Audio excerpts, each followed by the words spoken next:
Welcome back to another Film Geek movie review. If you're curious about why I'm wearing the same clothes in this video as I did in the previous one, that's because I'm recording this intro just moments after I got done filming my my entire wrap-up for Babylon. I went and saw Babylon this morning, finished the video, uploaded it to YouTube, and now I'm off to go see Puss in Boots. Well, later this evening, I'm off to see Puss in Boots. It's the afternoon right now. I've got several hours before I head out to go check out that movie.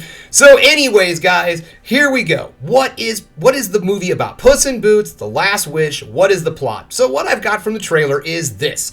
Puss in Boots finds out that he is on his final life. After all of his fun exploring and adventures and capers and all the other great stuff that he's done in his life, he's on his last life, finally, of his 9 lives.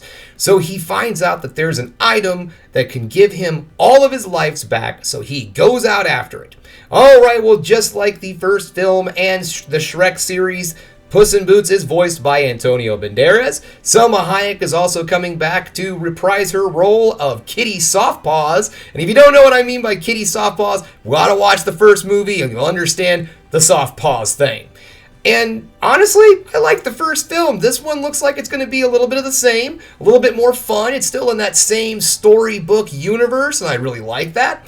And the one thing that I'm really interested in this film the most is the animation style. They've gotten away from the more traditional Shrek look in this film, and it's got, I don't know how else to put it other than a very storybook look to it. It's very colorful, and it just kind of like Enter the Spider-Verse, how it looked like a comic book that has come to life. This film is a lot like that. It looks like not the animations, but the illustrations in a storybook just come to life, and it looks really intriguing to me. So I'm excited to see this on the big screen.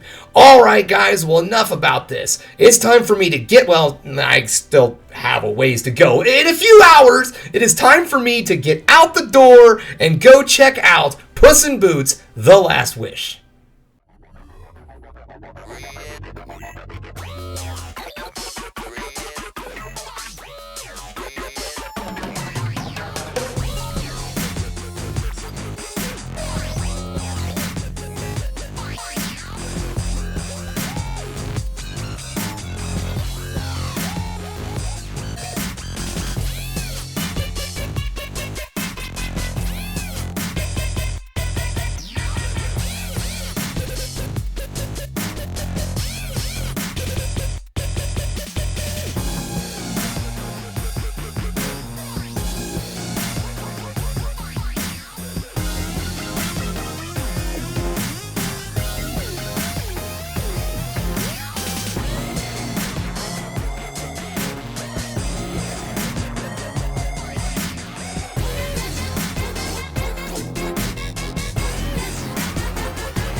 Welcome back. Just getting home from checking out Puss in Boots, The Last Wish. Now, earlier today, I went and saw the movie Babylon, and then this evening, just got home from seeing Puss in Boots.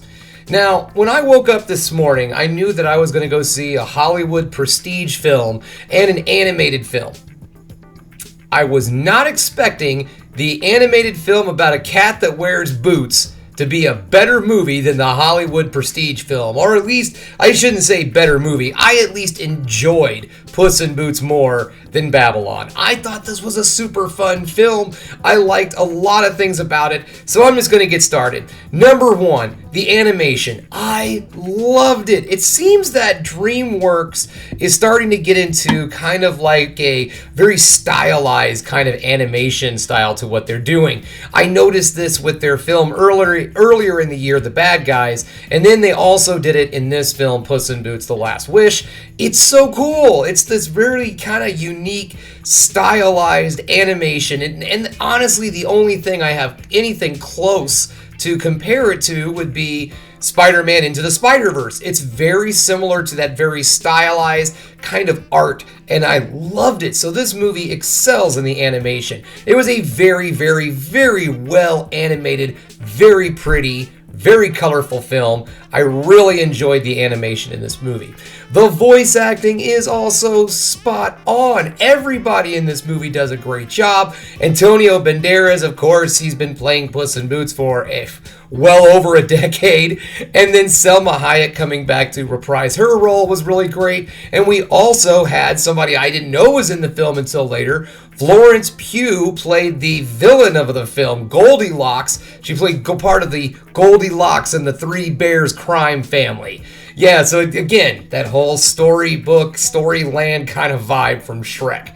This film was super fun. It had great excitement. The story was fun. Yes, it was, of course, a been there, done that kind of thing, but it's a kids movie, all right? What do you want? It's a family film. It's going to have a fairly simple plot, but it executes it very well. It is an action adventure, or more of an adventure, I should say, kind of story, because they're just seeking out an artifact, this magical artifact, and several different groups are trying to get the wishing item that I mentioned in the intro. And it's a lot of fun getting there.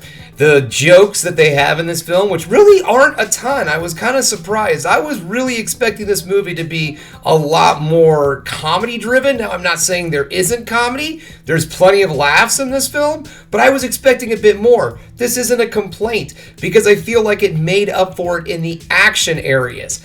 I really enjoyed this movie's action. I enjoyed its story. I enjoyed its voice acting. I enjoyed its animation.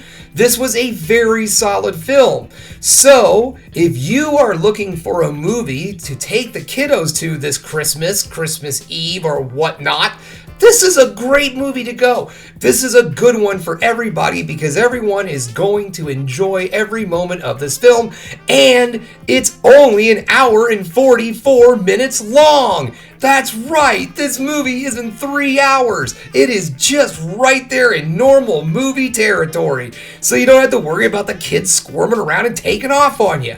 Alright, so there you go, guys. This was a very solid film from beginning to end. I enjoyed it. This is easily my third favorite of the Shrek films. I would say right now, my Shrek films go Shrek 1, Shrek 2, and Puss in Boots: The Last Wish. It was great. It was a lot of fun, and I think you need to get out there, support this film, and you know what? Get out there and support this film. That's all I have to say. You got kids, you don't have kids, go out, have fun. It's a fun little film to watch.